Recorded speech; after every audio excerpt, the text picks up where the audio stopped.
iniciar la grabación. A ver.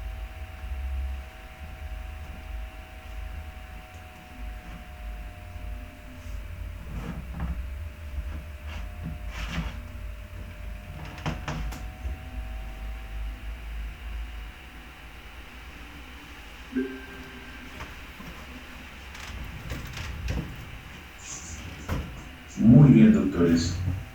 Entonces, vamos a empezar con unos temas muy importantes.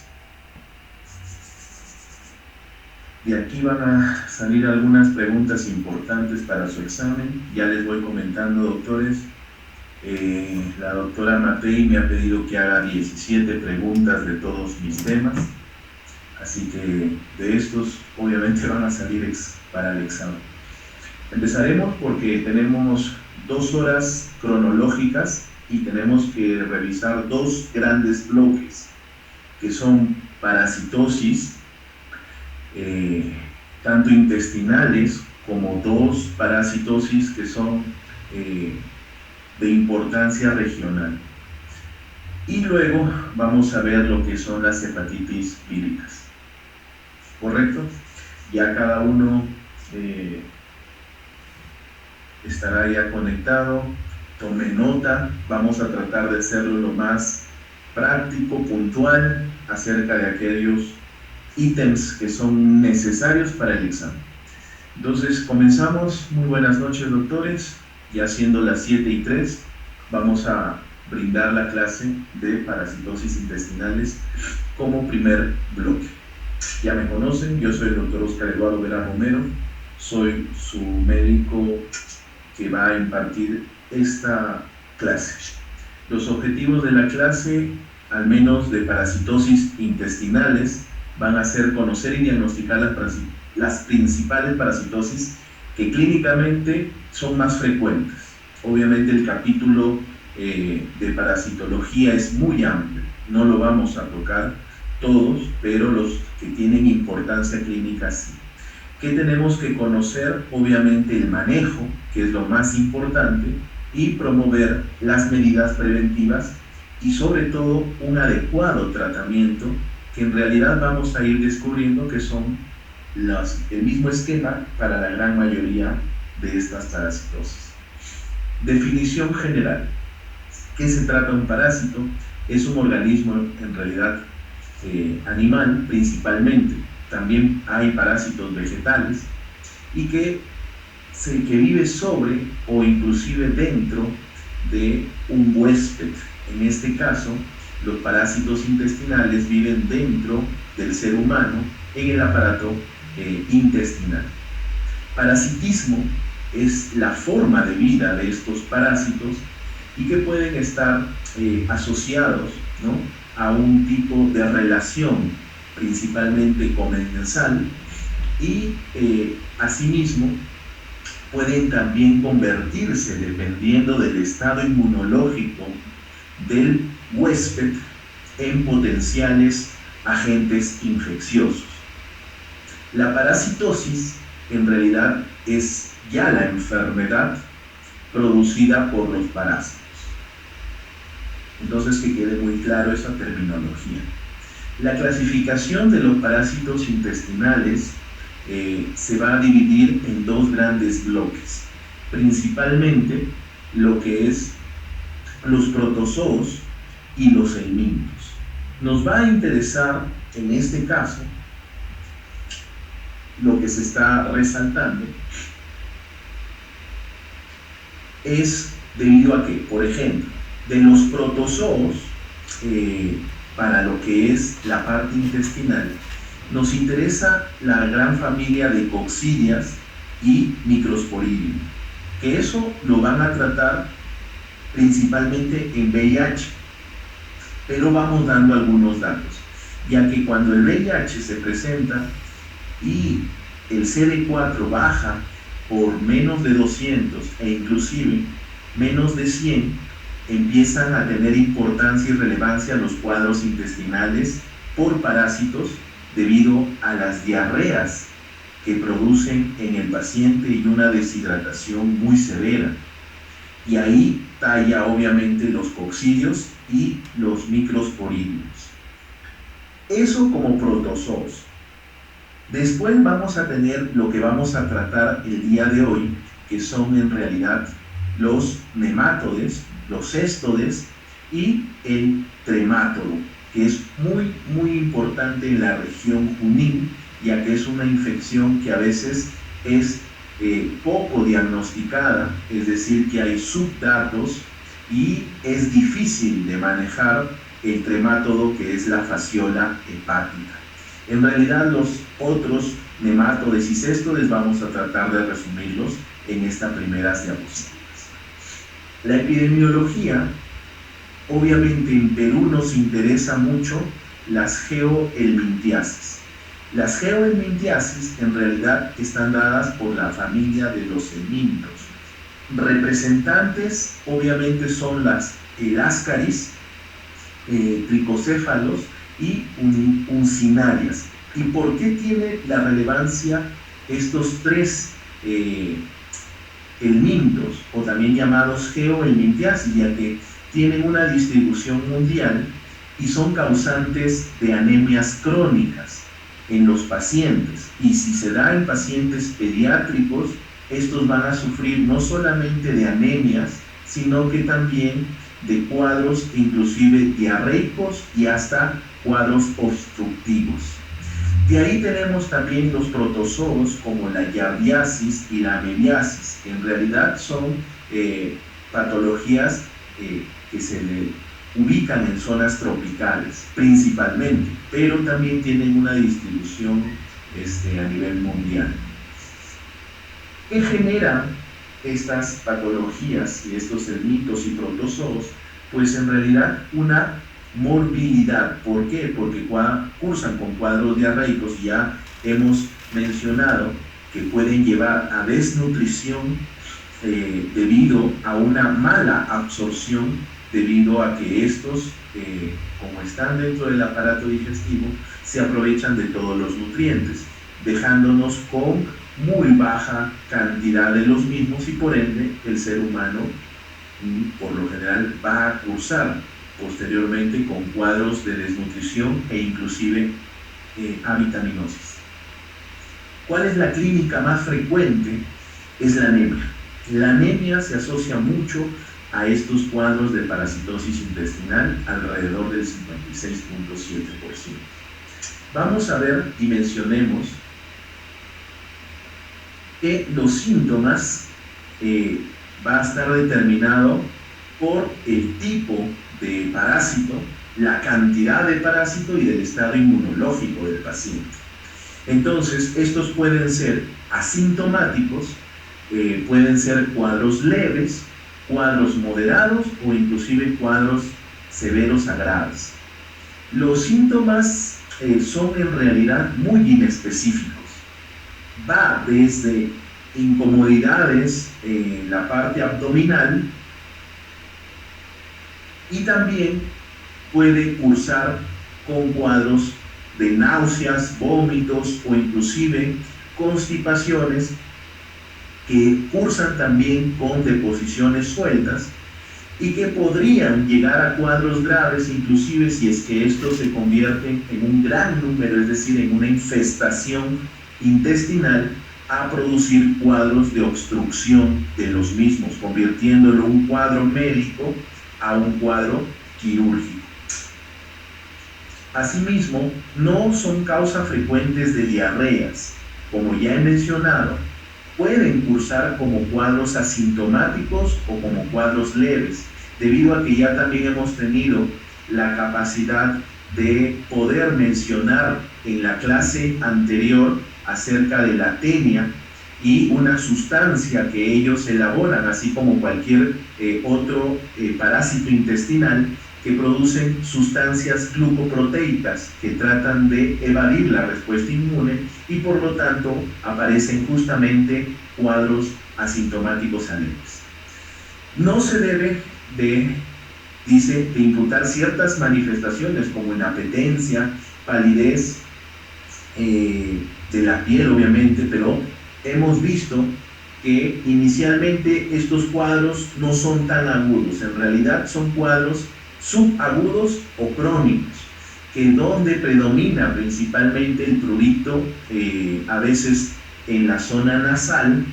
Habrán escuchado del bruxismo, que en realidad es el chasquido de los dientes cuando un paciente está durmiendo, y también el prurito anal, que a veces eso es lo más característico de estos cuadros. Acá vamos a mencionar que hay una lista importante en Perú que se debe de conocer, que son la Ascaris lumbricoides, la enterobiasis, que en realidad son los oxiurus, uncinarias, trichura y estrongiloidiasis. Pero vamos a ver que los dos primeros, es decir, la Ascaris lumbricoides y los oxiurus, por lo general se encuentran en todo el globo terráqueo. No hay una zona endémica de parasitosis. Sin embargo, los últimos tres, por lo general, podemos encontrarlo en la región de la costa y la selva, es decir, en zonas tropicales.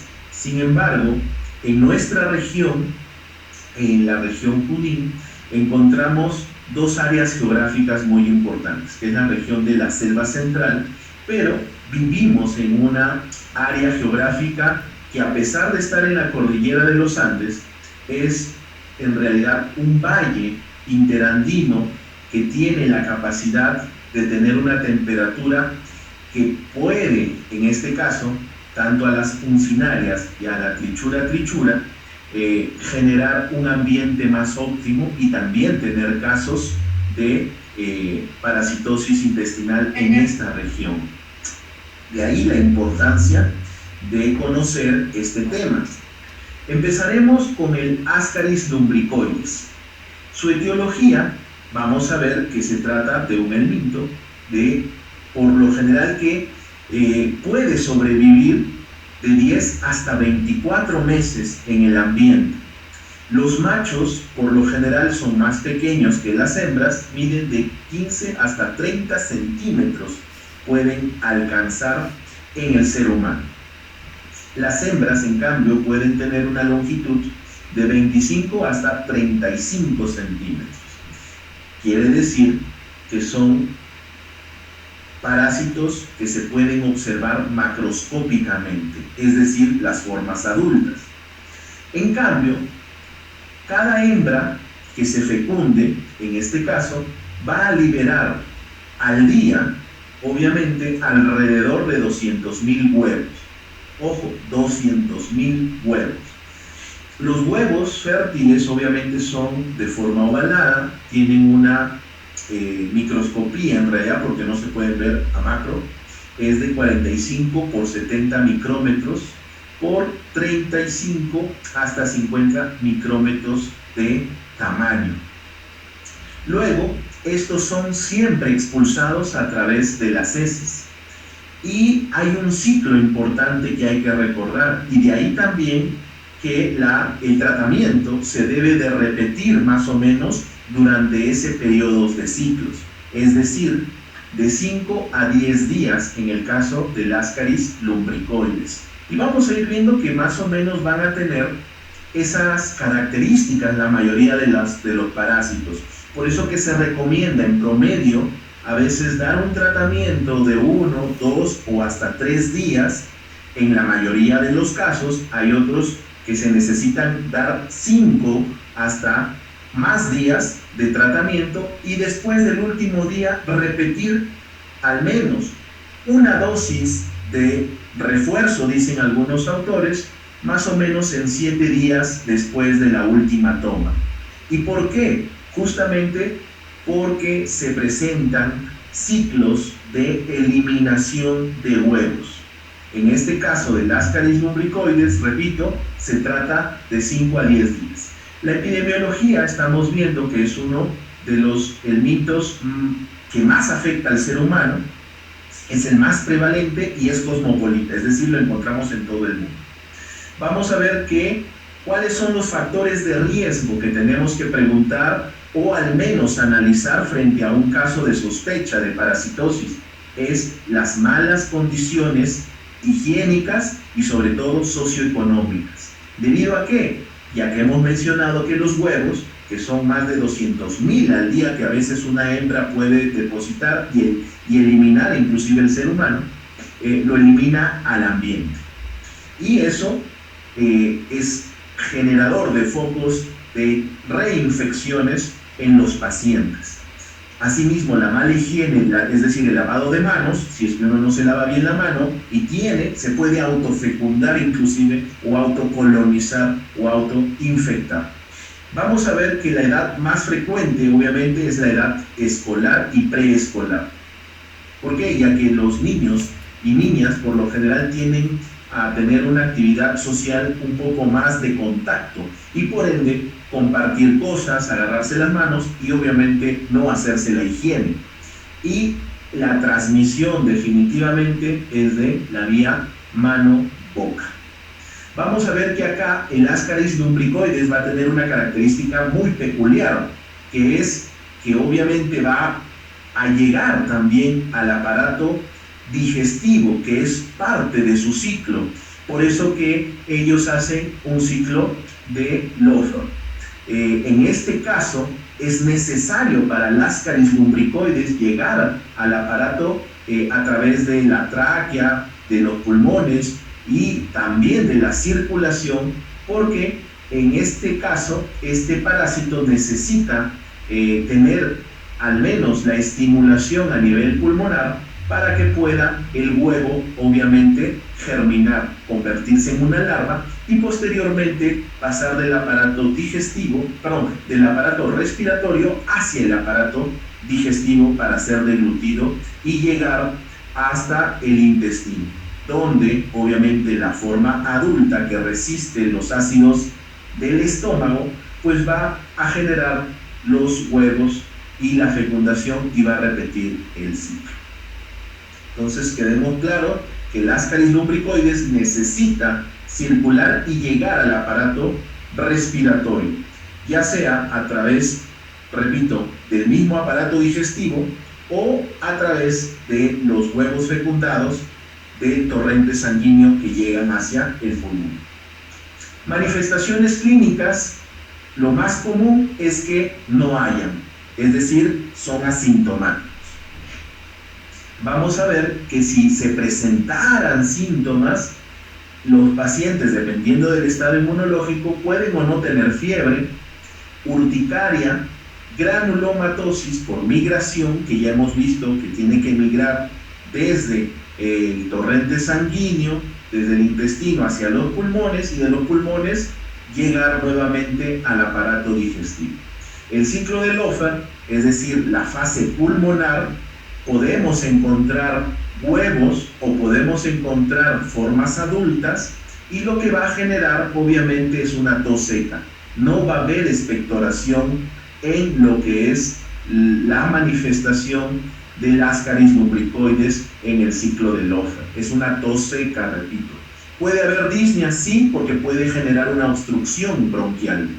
Infiltraciones pulmonares, por supuesto, pero lo que va a generar es una respuesta inflamatoria a predominio de eosinófilos.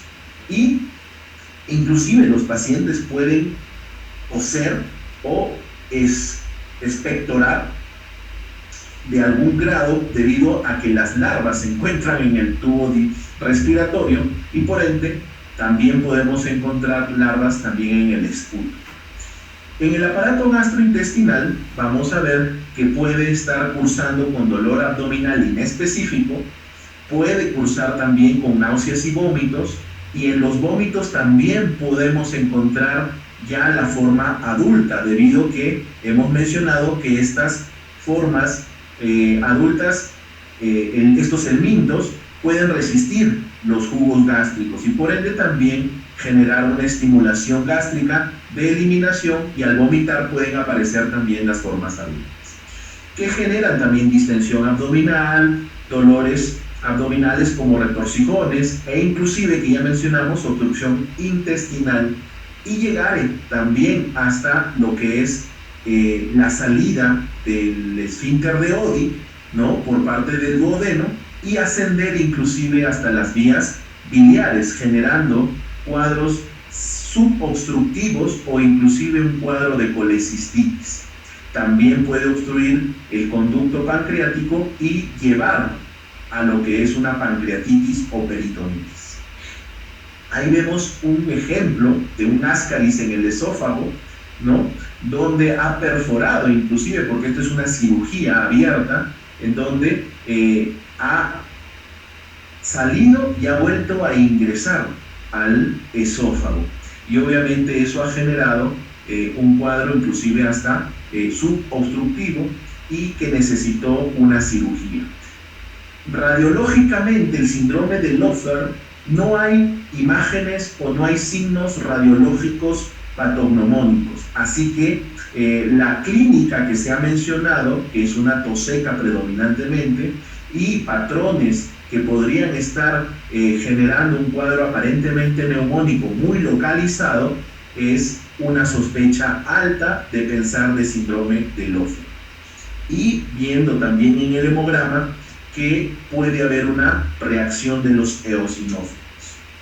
Diagnóstico, entonces, necesitamos ya sea identificar al Ascaris lumbricoides adulto y o los huevos mediante, obviamente, pedir lo que es un examen parasitológico, ya sea simple, una sola muestra, o un parasitológico seriado, que significa 3 muestras en 3 diferentes días.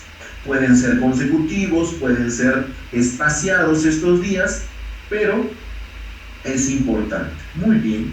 El tratamiento es lo que más nos interesa, porque la mayoría tiene que recordar esto, es el albendazol.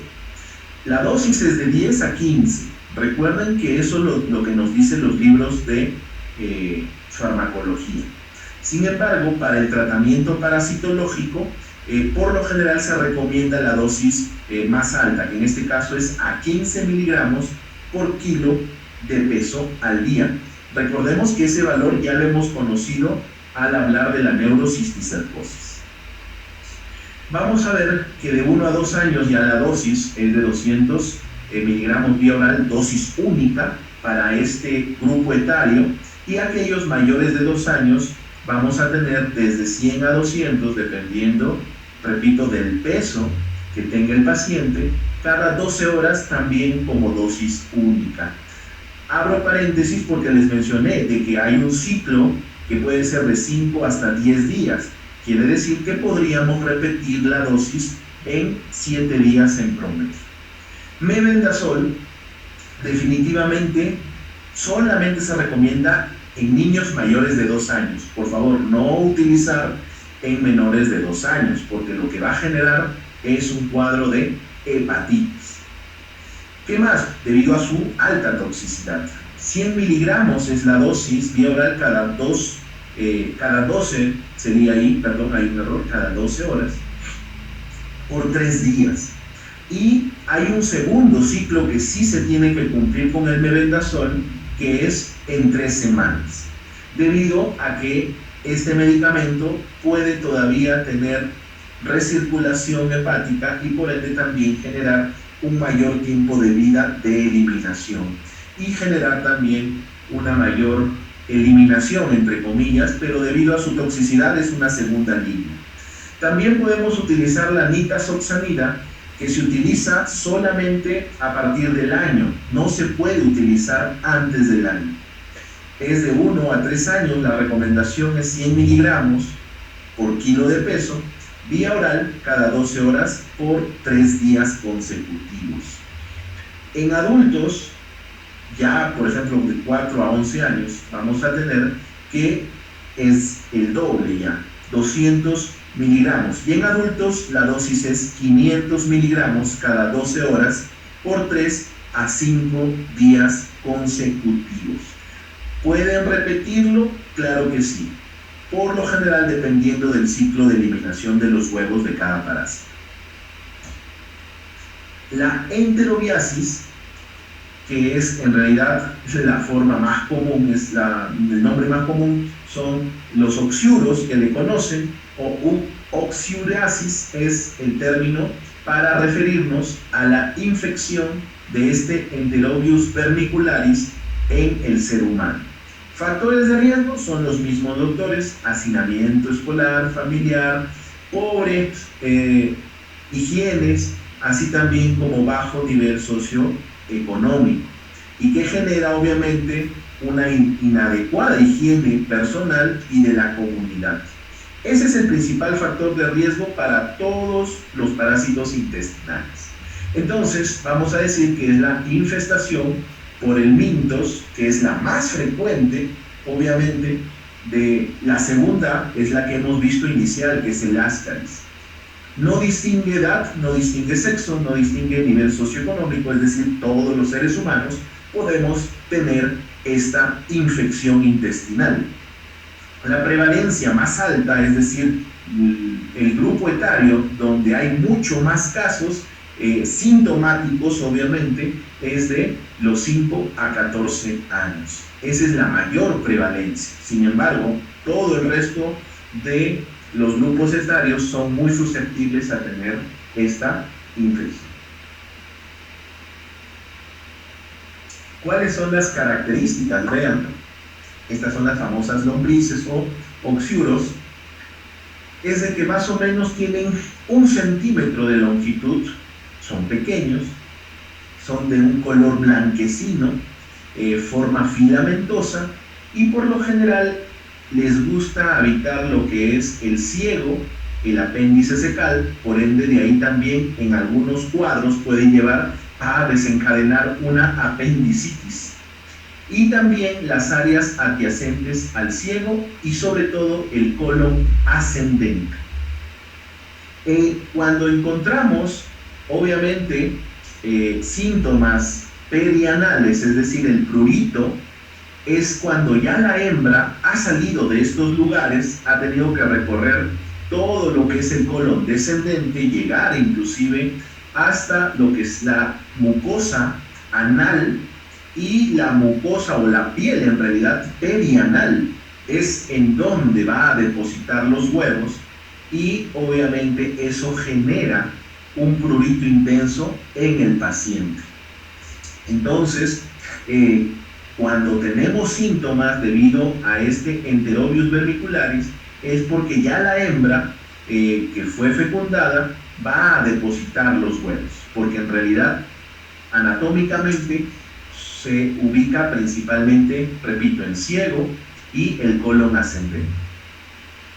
Los huevos son en forma de D, son muy pequeñitos, tienen un diámetro de 30 a 60 micrómetros, y obviamente van a desarrollarse en las 6 primeras horas, y pueden sobrevivir hasta 20 días, ¿no?, en la región perianal o perineal, inclusive en lo que son nuestras uñas al momento de generar un rascado.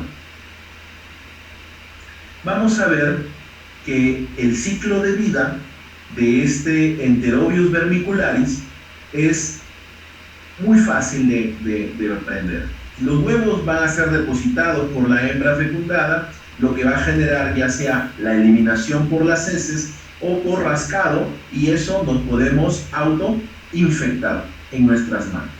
Obviamente podemos dejar los huevos también en lo que es nuestro ambiente, ya sea en nuestra cama de dormir, en nuestra ropa de dormir, o inclusive también en el ambiente de nuestra casa, ya que estos gusanitos por lo general durante las noches pueden también salir, y principalmente las hembras, y quedarse en ese ambiente y sobrevivir, como ya mencionamos, hasta 20 días en promedio. Pero vean que las larvas maduras pueden llegar a la forma adulta y sobrevivir inclusive hasta 36 y 53 días en el medio ambiente.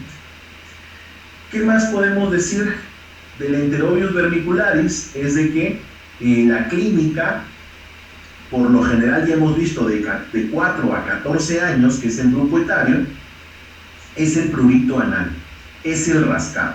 Ese es el síntoma más característico que podemos ver en los niños.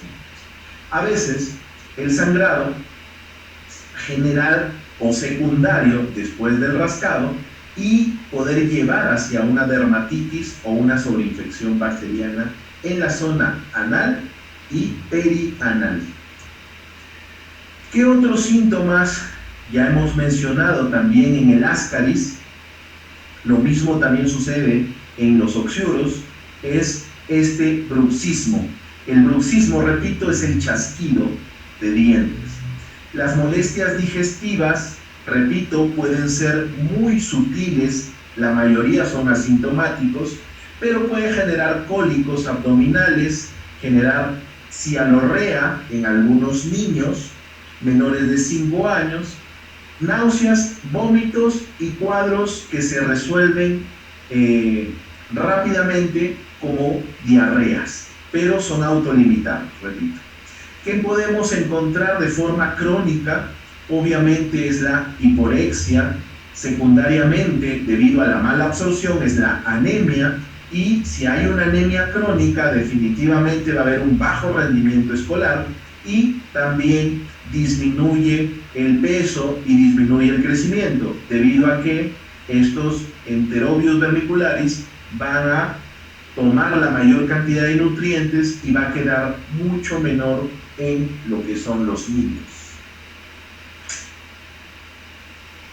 El diagnóstico, disculpen la diapositiva, es principalmente parasitológico.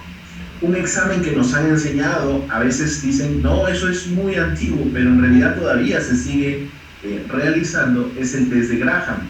Es decir, con la cinta Scotch, pegarle en la zona perianal y anal para, obviamente, obtener la posibilidad de capturar a los huevos que la hembra puso en esa zona.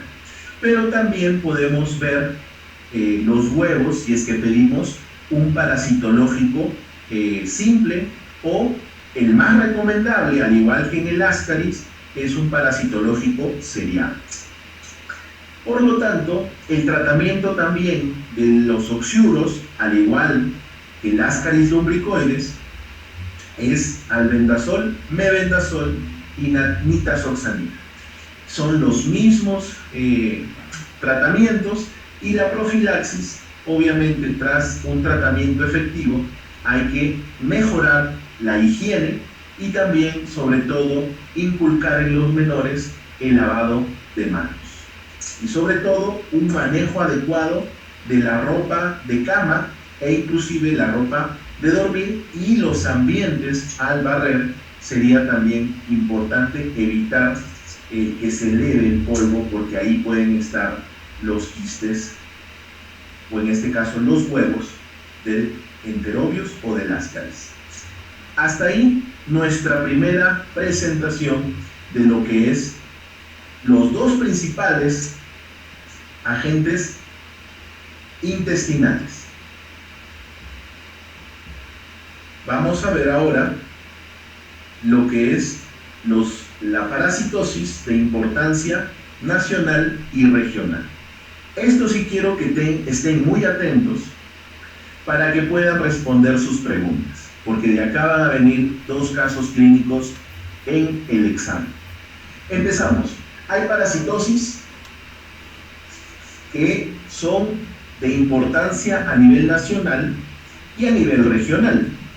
Y vamos a ver que una de ellas ya la hemos visto en la clase anterior, en lo que es el tema de infección del sistema nervioso central, que es la neurocisticercosis.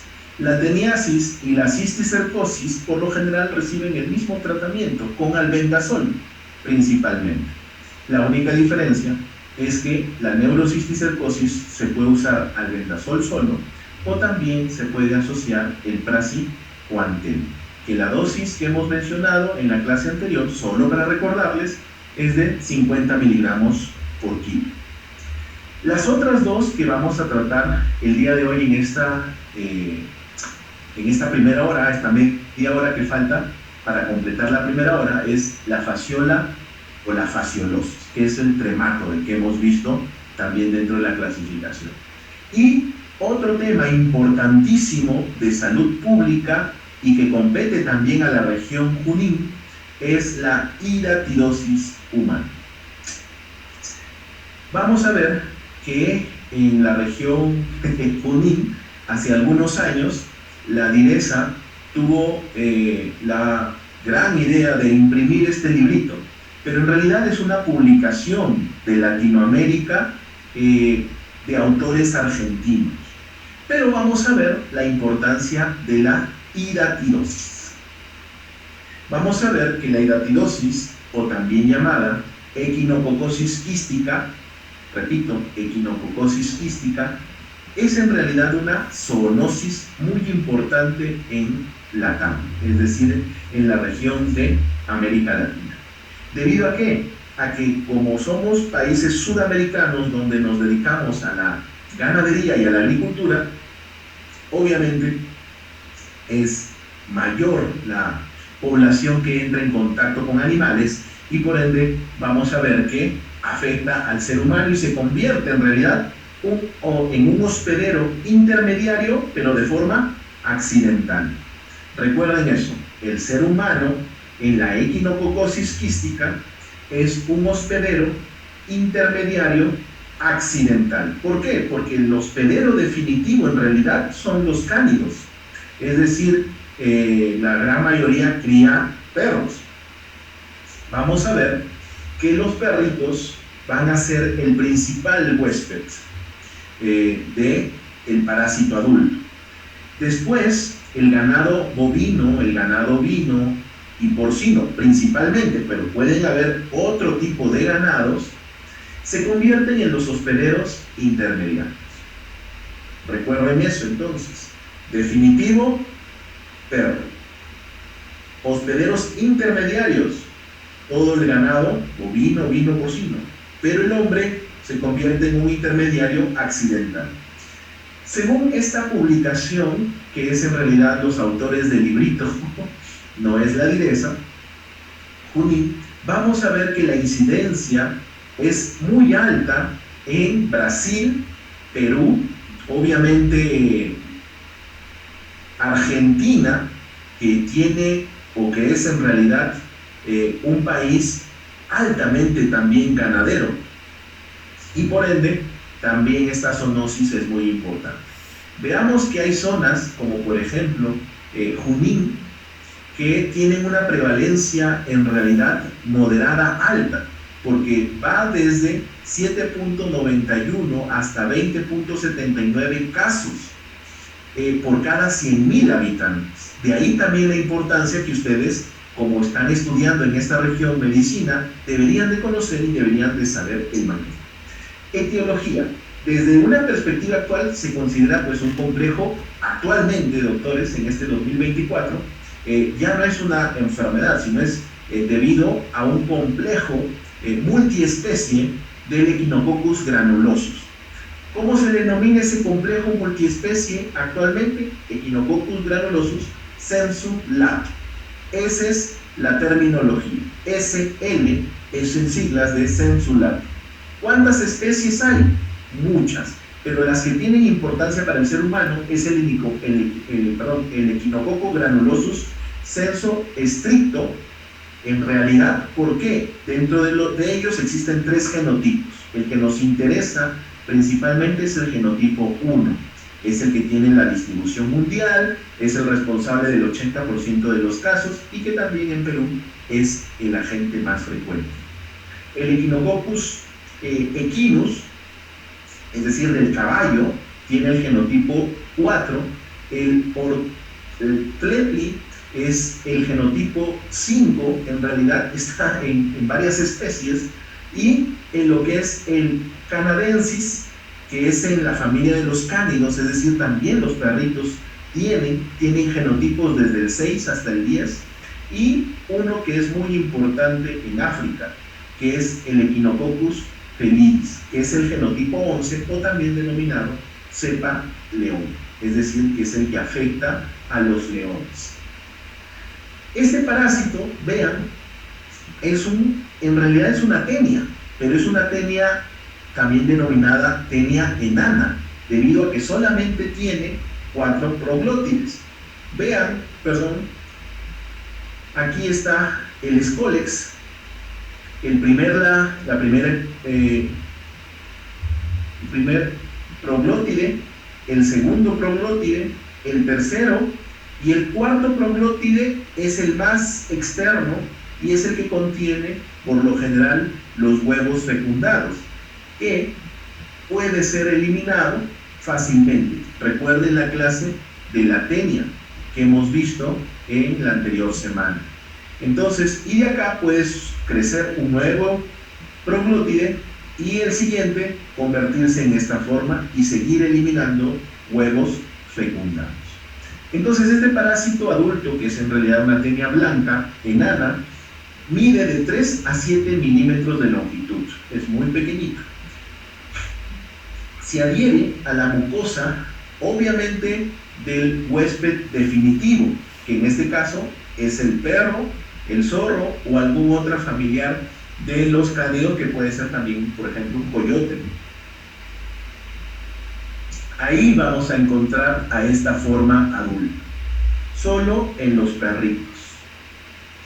Y obviamente va a estar enganchado a lo que es la mucosa intestinal. El cuerpo, vamos a ver que ya hemos mencionado que son 4 unidades reproductivas o proglótides. La más externa, la más grande, es la que tiene ya los huevos fecundados, y cada proglótide tiene la capacidad de contener hasta 587 huevos fértiles, es decir, que va a poder generar hasta 587 adultos, siempre y cuando llegue a su huésped definitivo, porque si estos huevitos llegan a huéspedes intermediarios, como el ganado o el intermediario accidental, que es el ser humano, no va a desarrollar la forma adulta, sino que va a desarrollar la enfermedad del quiste irritable. Vamos a ver que estos huevitos son eliminados por las heces cada 15 días, contaminando obviamente los suelos, sobre todo suelos de cultivos, y lo que son aguas, ya sean de pozos o riachuelos, que pueda tener contacto este parásito. Los huevos, vamos a ver que es una característica muy importante, que tiene obviamente a un embrión que es la oncósfera. Esta es la oncósfera, obviamente digitalizada, que esta es dibujada, y al microscopio se puede ver de esta manera. La única diferencia es que no se puede diferenciar de otros huevos, como las tenias u otros parásitos, debido a sus características muy similares. Por lo tanto, estos huevitos, que son de más o menos un tamaño de 30 a 40 micras, muy pequeñitos, tienen una estructura muy peculiar. En esta estructura vamos a ver que está envuelta en varias membranas. Vean que hay una membrana externa, hay una membrana interna, y asimismo tiene una pared queratinizada, que es la de color negro. ¿Correcto? Vamos a ver que esto le da una alta resistencia para sobrevivir en medios muy agrestes, ya sea con pHs muy ácidos o pHs muy alcalinos, o también resistir altas temperaturas y también bajas temperaturas, en donde estos huevitos se aclimatan mucho más y pueden tener mucho más tiempo de vida. Como por ejemplo, los huevos pueden sobrevivir hasta 294 días en climas fríos y húmedos. Obviamente, ¿dónde se encuentran esas características? En la cordillera de los Andes y sobre todo en valles interandinos. De ahí la importancia, vean, que puede casi hasta un año sobrevivir estos huevitos. Y recordemos que cada proglótide puede estar más de 500 huevos fecundados y ser liberados. Ahora, cambia la historia cuando tengo un ambiente de temperatura de 7 a 21 grados centígrados, pueden solamente sobrevivir hasta 28 días. Por ende, la zona costera y la zona selvática son regiones que tienen más baja prevalencia. En cambio, la cordillera de los Andes tiene alta prevalencia. Pero si hervimos nuestros alimentos y podemos llegar a temperaturas de hasta 60 o 100 grados centígrados, estos solamente pueden sobrevivir máximo 10 minutos. Entonces, se recomienda que cuando se hierva alimento sea más de este tiempo, para eliminar a la gran mayoría de parásitos, si es que tuviera algún alimento contaminado o el agua. ¿Qué más? Vamos a ver en esta imagen que cuando los huevos son ingeridos con el pasto o el agua por hospederos intermediarios como el ovino, el caprino o cerdos, inclusive guanacos o conejos o liebres, pues van a llegar a su estómago y se va a liberar lo que es la oncósfera. La oncósfera es este huevito. Y al liberarse, obviamente, esta oncósfera que contiene protoescoles en su interior, obviamente va a desarrollar llegando a un tejido y se va a formar el quiste hidatídico. Este quiste hidatídico todavía va a conservar alguna membrana, que es la membrana germinal de la oncósfera, y va a tener una membrana laminar externa. Eso es lo que forma la pared del quiste, a diferencia de lo que teníamos en la oncósfera, que es el primer estado larval. En cambio, el quiste hidatídico, también llamado metacéstode o quiste hidatídico, es el segundo estado larval unicelular, pero que en su interior va a producir muchos protoescólex, varios protoescoles, y esos protoescólex se le denomina arenilla hidatídica, ¿correcto? La arenilla hidatídica es porque tiene muchos protoescolex. Obviamente que todo animalito, en este caso el hospedero definitivo, es el perrito o sus familiares, es el que va a tener esta forma adulta. Esta forma adulta va a eliminar obviamente su proglótide con más de 500, hemos dicho, huevitos fecundados, y puede ser consumido por el ser humano o por los huéspedes intermediarios, como ovejas, cabras, cerdos, conejos, liebres, zorros, etc. Y ellos van a seguir, ya no van a continuar el ciclo, ¿correcto?, para lo que es formación de nuevos protoescolex, y que va a generar a los escoles enganchados para que den la forma adulta. Los que pueden son solamente la familia de los cánidos y el huésped intermediario, como son por lo general las ovejas o cabras. Ellas sí pueden llevar todavía o eliminar quistes fecundados. Sin embargo, el ser humano no va a terminar aquí la evolución y va a generar más bien la absorción, que vamos a ver, de estos quistes. Perdónenme, ya está, volvimos a diferentes órganos que pueden ser inclusive el hueso y la médula ósea, que son los huesos largos, el hígado, puede estar la vesícula, el páncreas, el mismo estómago, corazón, pulmón, e inclusive tener quistes hidatídicos a nivel cerebral. Esos serían todos los órganos afectados. La pregunta es, ¿cuándo sospecho de quiste hidatídico? El quiste hidatídico se sospecha sobre todo por datos epidemiológicos. Es decir, si el paciente ha tenido contacto con perros y con ganado. Las manifestaciones clínicas son por lo general muy subclínicas, se detectan cuando ya el paciente tiene un quiste de un tamaño importante que va a generar la presencia de sintomatología. Si está en el pulmón, lo que va a generar es tos frecuente y un cansancio que conlleva a una disnea de esfuerzo. Ojo, disnea de esfuerzo. En cambio, en el hígado va a ser una sintomatología mucho más subclínica. A veces el paciente se diagnostica porque empieza a tener cólicos, dolores en el cuadrante superior derecho. Y cuando eso ocurre, a veces se hace una ecografía y encuentran quistes.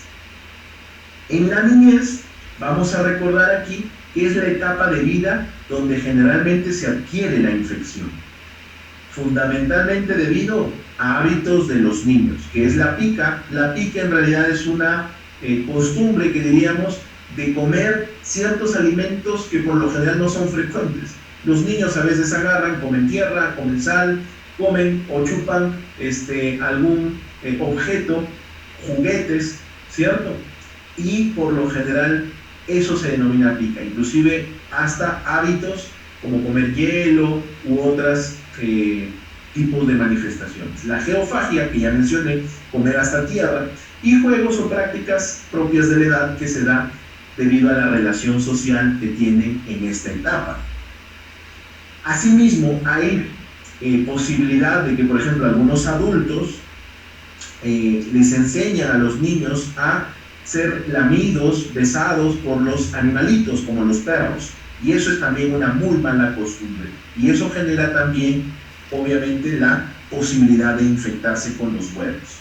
Veamos que hay una clasificación muy importante que ustedes tienen que ver, que es la clasificación de Garvey, que es una clasificación ecográfica.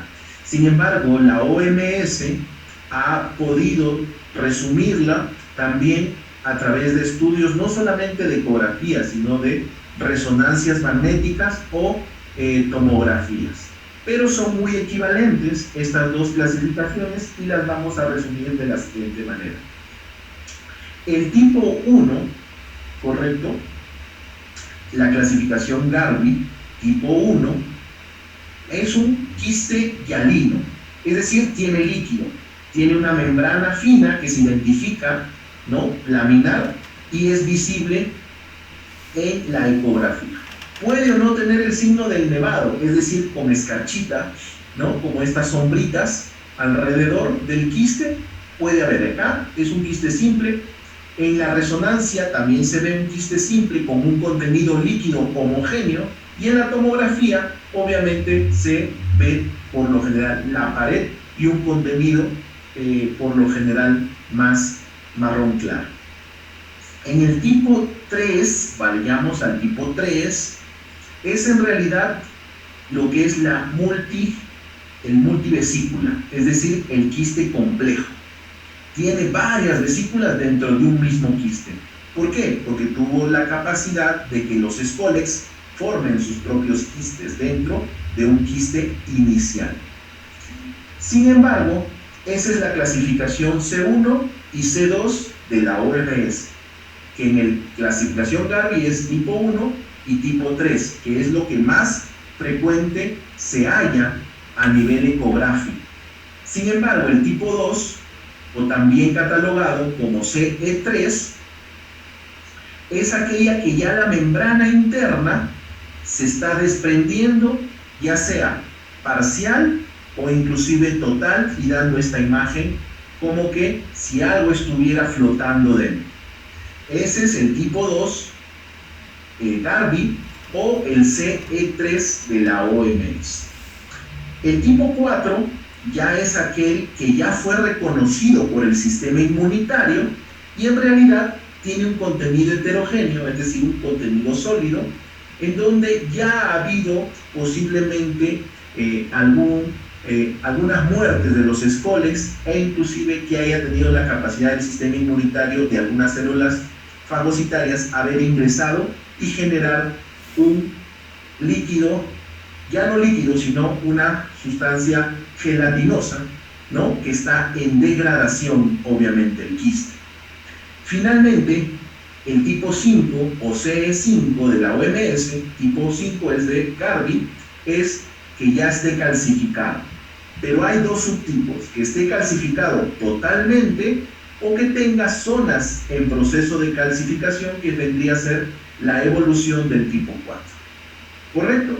Al igual eso se ve en la resonancia y asimismo se ve también en la tomografía en menor calidad.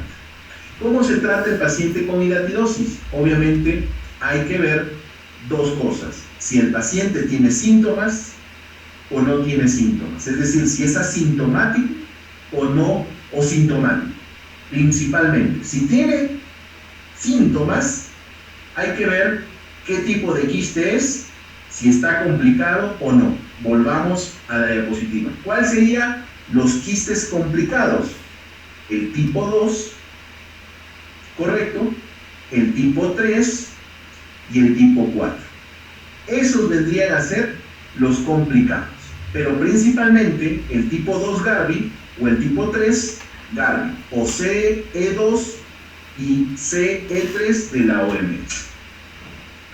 Si es un paciente asintomático, simplemente es un portador de un quiste hidatídico y hay que valorar si el tamaño del quiste me va a indicar si se puede operar o simplemente le damos tratamiento vigilando obviamente la función hepática. Acá, por ejemplo, podemos decir caso sospechoso, persona sintomática que tiene una masa que ha sido obviamente identificada por un estudio, por lo generalmente de imágenes, y con frecuencia está localizada en el hígado y en el pulmón. Aquí, dos cosas muy particulares que tienen que tener mucha atención. El pulmón es un tejido más elástico, por ende, el quiste va a ganar mayor tamaño en menor tiempo, es decir, va a crecer más rápido. En cambio, el hígado es un tejido un poco más resistente. Ese tejido va a limitar el crecimiento y por lo tanto va a demorar más años en llegar a tener un tamaño más importante. Aquí viene también una diferencia que les digo a mis alumnos que rotan y que les enseño. La edad y el sexo es muy importante. ¿Por qué? Porque mientras más temprano, más joven, es decir, los niños tienen una circulación que es hepática y pulmonar, pero priorizan más la pulmonar porque necesitan más oxigenación. Por lo tanto, los niños sufren más de quiste hidatídico pulmonar. En cambio, en la edad adulta, se prefiere la circulación portal para eliminar las toxinas y se modera lo que es la circulación pulmonar. Por lo tanto, el adulto tiene más predisposición de tener quistes hidatídicos a nivel hepático. Otra curiosidad para mencionarles es que es muy importante mencionarles que el crecimiento en el pulmón es más o menos de 1 a 2 centímetros por año y uno puede obviamente calcular más o menos hace cuánto tiempo pudo haberse contagiado. Es un pronóstico, no es exacto, pero nos ayuda. En cambio, en el hígado es un crecimiento en promedio de 0.5 centímetros a 0.85 centímetros por año.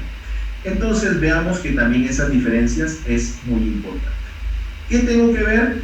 Tengo que ver diagnósticos diferenciales, porque un quiste puede estar por estudio de imágenes, también pueden ser quistes simples, no necesariamente un proceso infeccioso, puede ser un granuloma TB, puede ser inclusive un absceso biógeno o parasitario por otros parásitos u hongos, dependiendo del estado inmunológico, o también tener una enfermedad poliquística pulmonar o hepática de nacimiento. Esos son diagnósticos diferenciales. También podemos tener metástasis secundarias, obviamente, que generan una necrosis y un contenido líquido, y también ver si es un cistoadenoma también, debido a la presencia de quistes también formados por lo que es este órgano. ¿Qué pregunta sigue? ¿Cómo lo trato? ¿Cuándo lo trato? El tratamiento farmacológico es con albendazol, doctores.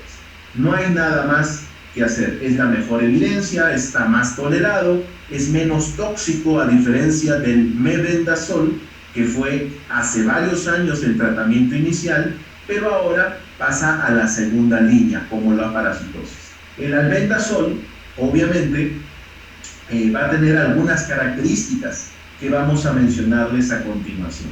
Se indica a una dosis, ya repito, de 10 a 15 miligramos por kilo de peso al día. Se puede fraccionar cada 12 horas, es decir, 2 tomas, pero algo que a veces se olvidan los médicos de recomendar, como todo antiparasitario, para que tenga una mejor absorción el medicamento, Lamentablemente tenemos que decir que lo tomen con comidas grasosas, porque ese desayuno o ese almuerzo rico en grasas va a darle la capacidad y el ambiente para que se pueda absorber. Recordemos que son moléculas, en este caso, lipofílicas, y por lo tanto necesita también tener un ambiente rico en lípidos. Se repite actualmente, son 4 ciclos de 30 días, es decir, 4 meses es el mínimo tratamiento. ¿Se puede repetir un segundo ciclo de 4 meses? Sí. Antes se decía que era mínimo 6 meses, es decir, 2 ciclos de 3 meses. Ahora, la pregunta, doctores, ¿le dan continuo o le dan espaciado? Hay 2 alternativas. Pueden darle continuo siempre y cuando cada mes ustedes le pidan su perfil hepático y no haya ninguna elevación de transaminasas, no hay elevación de bilirrubina. Pero si la hay, pues tienen que entre ciclo y ciclo, es decir, de 30 días, darle 30 días y descansar 14 o 15, es decir, 2 semanas. Y repetir el ciclo, 30 días, descansar 2 semanas, hasta completar 4 ciclos de 30. Eso se da en pacientes que hay alteración hepática debido a el uso de antiparasitarios. Son las 2 alternativas. Ahora, doctor, ¿hasta cuánto le puedo dar? Pues ahí menciona 3 meses hasta los 6 meses o hasta los 8 meses, que es actualmente el tratamiento mínimo. ¿Puedo darle más tiempo, doctor? Sí, puedo darle más tiempo, pero con una mayor vigilancia del perfil hepático. Con este tratamiento, dice, luego del primer mes, obviamente vamos a encontrar cambios ecográficos debido a que el albendazol va a debilitar la pared del quiste y va a permitir que el fármaco ingrese, va a matar a los escólex, va a también permitir la posibilidad de que los macrófagos ingresen y degeneren, obviamente, al quiste. Va a generar toda una condensación y posiblemente acelerar el proceso de eliminación o calcificación. ¿Tiene riesgos? Sí, doctores. A veces, si es un quiste pulmonar, este se puede, obviamente, romper, generar una vómita o generar la sobreinfección bacteriana. Y eso también se convierte en un quiste complicado. Y ya no solamente voy a utilizar albendazol, sino que voy a empezar a usar antibióticos. Y aquí un paréntesis, una recomendación: vean las interacciones medicamentosas. ¿Qué antibióticos se pueden usar con el albendazol y qué antibióticos no puede usar con el albendazol para no generar ni hepatitis, ni exacerbación del estómago, es decir, una gastritis, náuseas y vómitos, o inclusive generar reacciones adversas medicamentosas debido a la toxicidad por interacción de sinergia de fármacos? Tratamiento farmacológico. Ahí está. En gestantes, doctor, ¿puede usar en gestantes? No, no se recomienda el tratamiento del quiste hidatídico en una embarazada. Tengo que esperar a que la paciente dé a luz y por lo menos 2 semanas o hasta 4 semanas, es decir, hasta el primer mes, para poder dar el tratamiento o iniciar un tratamiento antiparasitario.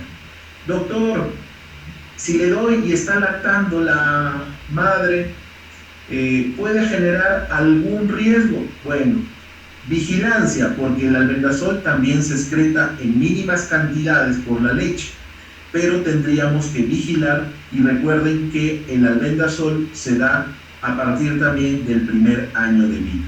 Si no, tendríamos que esperar, si es que la mujer no tiene síntomas, si es que la mujer no tiene complicaciones, y vamos a ver el tamaño para decidir si se opera o no.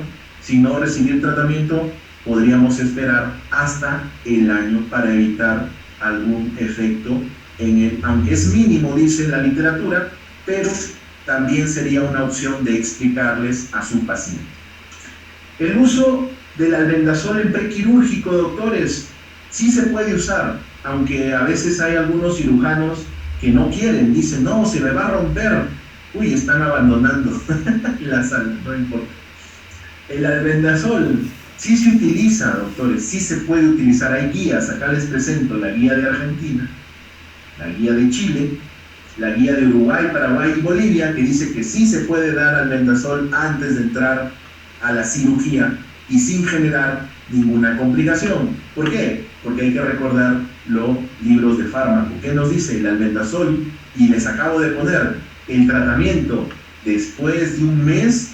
Recién va a haber cambios en el quiste, es decir, va a debilitar la pared recién a partir de los 28 o 30 días en adelante de haber dado el albendazol.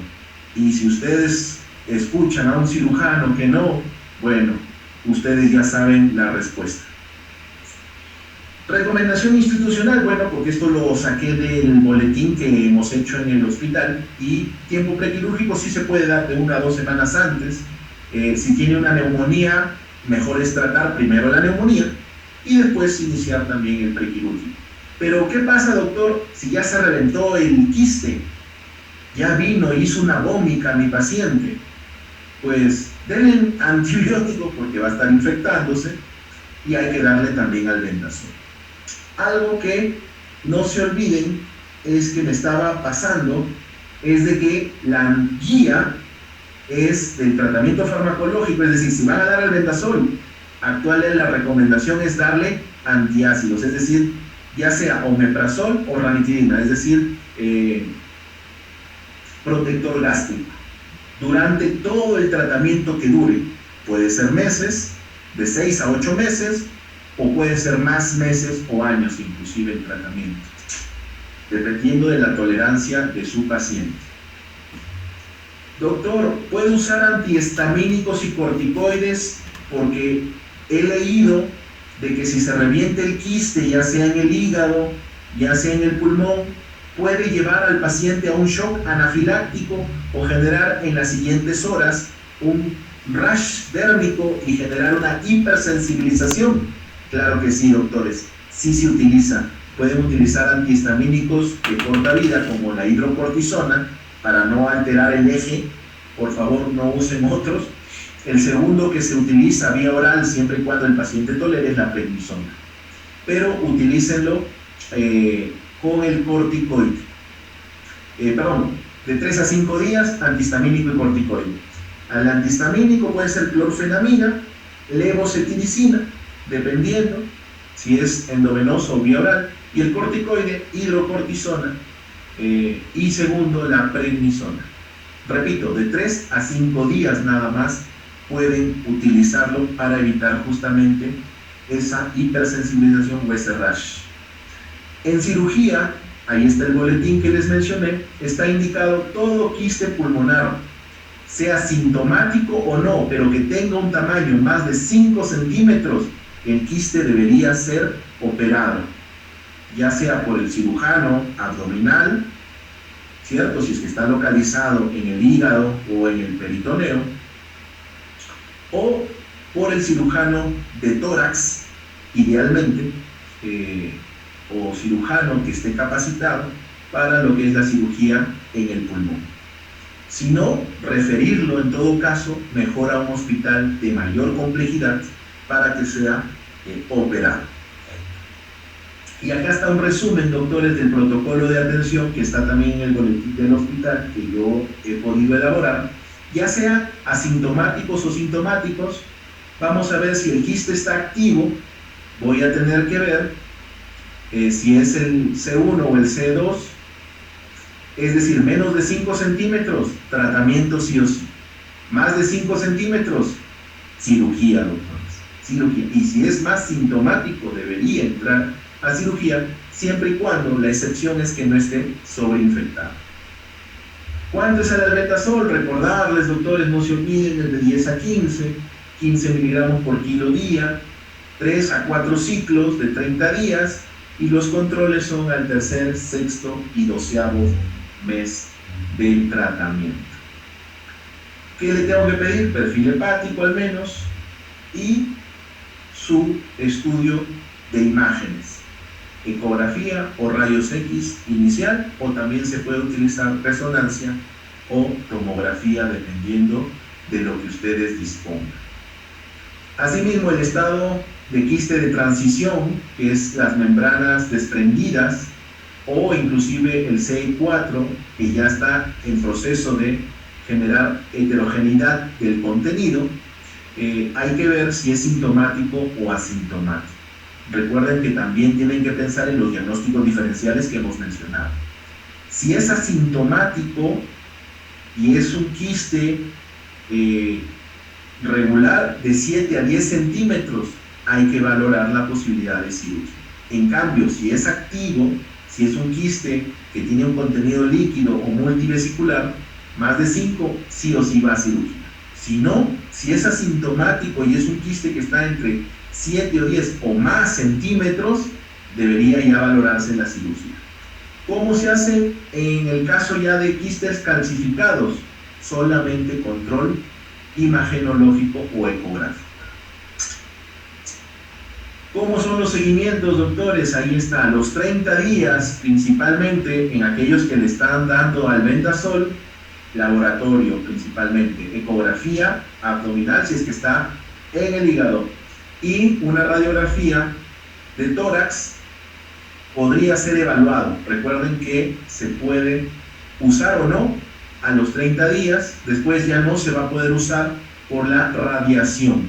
Recuerden eso, solamente al inicio. Y solamente con el dato laboratorial y el control clínico sería. Posteriormente, a los 2 meses, lo mismo, al finalizar ya el tratamiento, y inclusive en los periodos de 6 a 12 meses, que podrían ser en aquellos pacientes que han prolongado, obviamente, el tratamiento para reducir o acelerar la evolución a un quiste de tipo 4. Hasta ahí, doctores, es lo que es la hidatidosis. Ahora viene un problema de salud pública que nos interesa a todos, doctores. La norma técnica que es para la prevención y control de la fasciola. Esto lo vamos a hacer más rápido. La resolución ministerial la pueden ustedes buscar para que amplíen, o cuando se vayan al CERUM, pues tengan una mejor opción. Es la número 266 de 2019, que todavía sigue en efecto.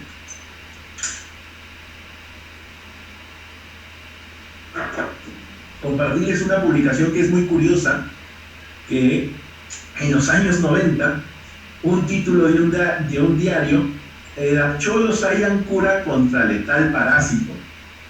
Vean que en realidad se unió un estudiante de medicina con un estudiante de veterinaria para poder generar un diagnóstico rápido y usar el medicamento veterinario para poder tratar la fasciolosis en humanos inicialmente. Ya después se han elaborado, obviamente, el medicamento para el consumo humano.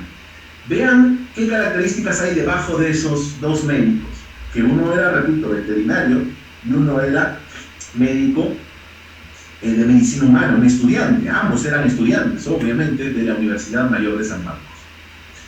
Y vean abajo, en donde hay el factor de riesgo principal, el consumo de extractos, jugos en base a vegetales. Y vamos a ver por qué, doctores.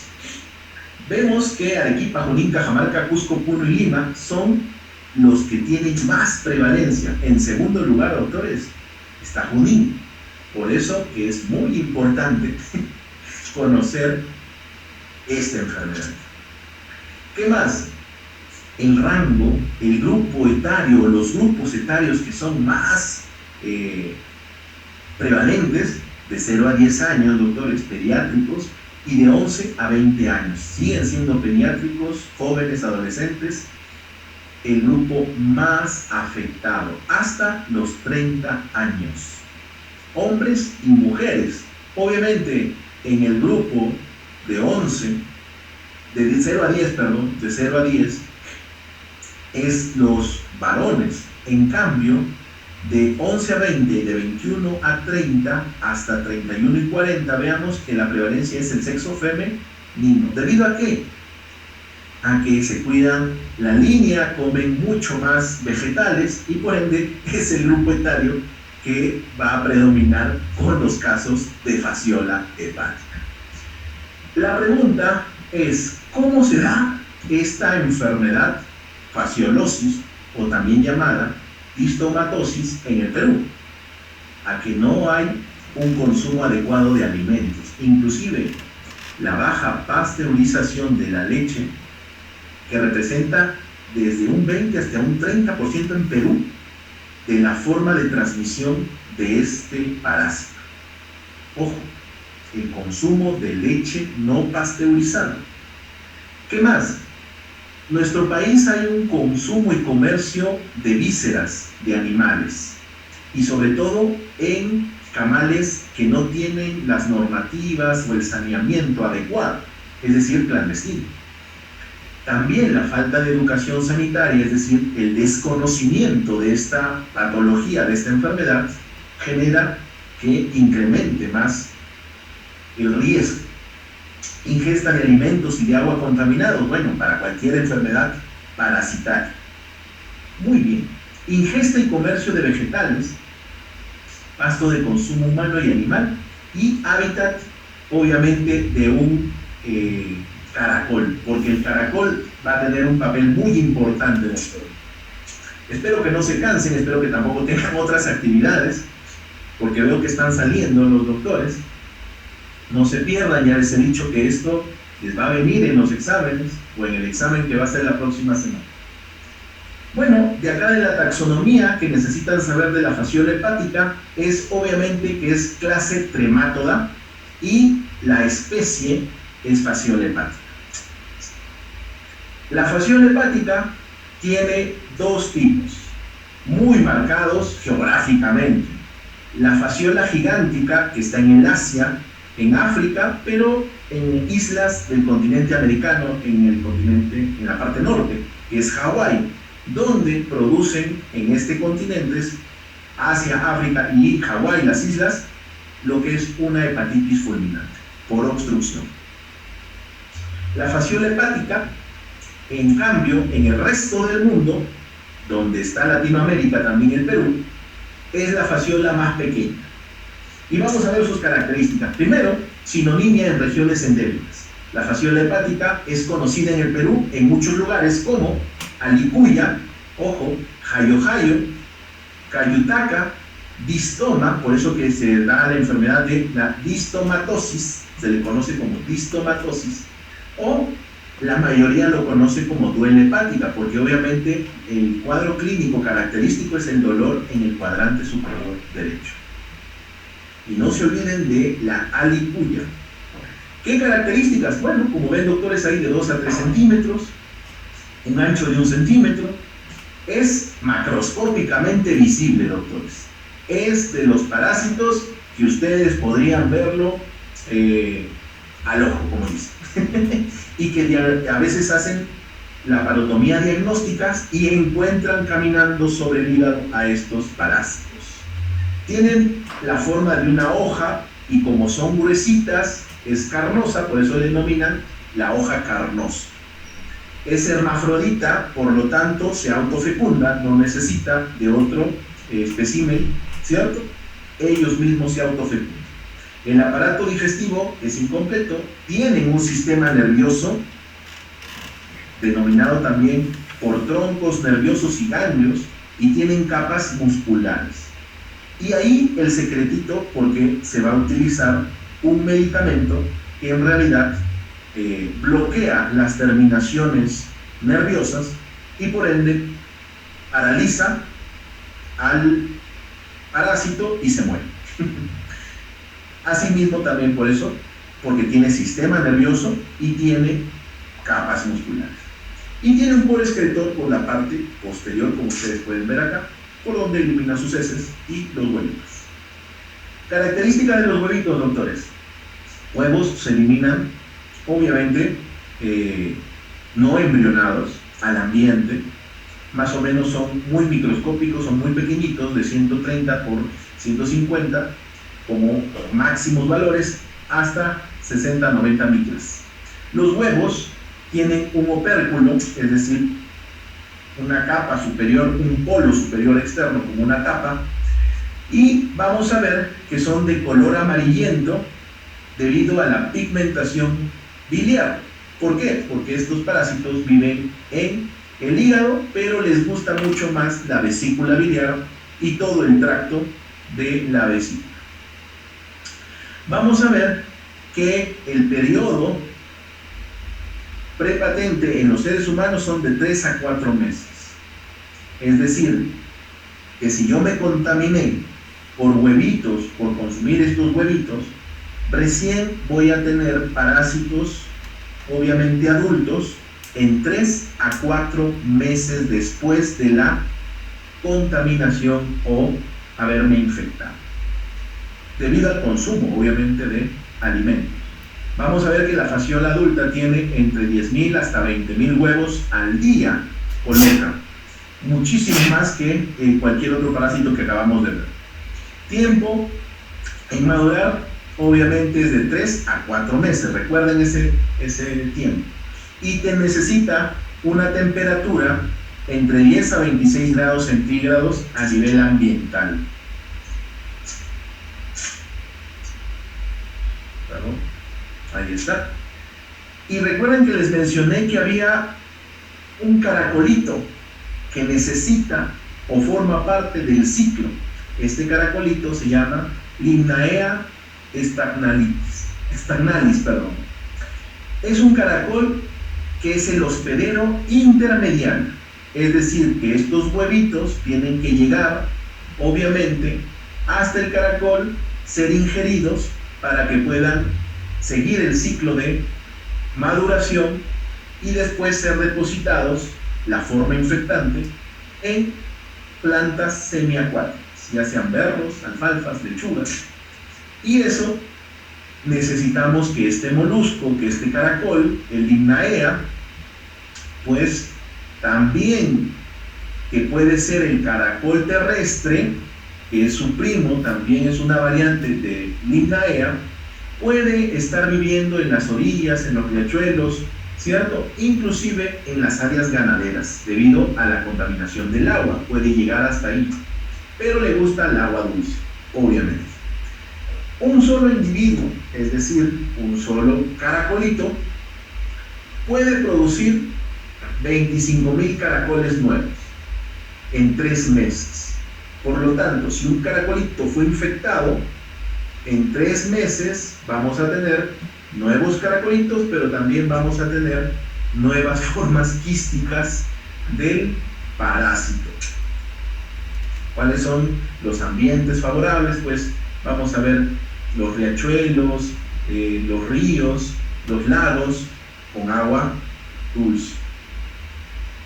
El hospedero definitivo, por lo tanto, es el ser humano y el ganado.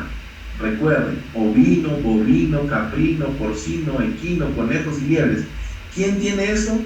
Obviamente el anterior parásito que hemos visto, que es el quiste hidatidio.